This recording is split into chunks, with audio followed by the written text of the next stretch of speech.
अस्सलाम वालेकुम।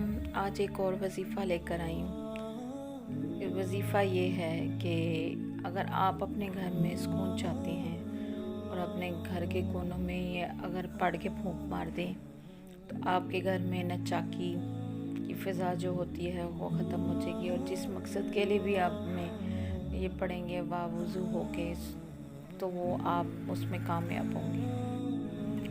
वज़ीफ़ा इस तरह है कि आपने बावुज़ू हो जाना है। 21 मरतबा सूरह फ़ातिहा अव्वल व आखिर दुरूद पाक के पास साथ पढ़ने हैं, और पढ़ कर घर के तमाम अफराद पर और घर के कोनों पर फूंक मार देनी है, और इंशाअल्लाह घर में अमन और सुकून हो जाएगा और कभी भी टेंशन आपके करीब नहीं आएगी।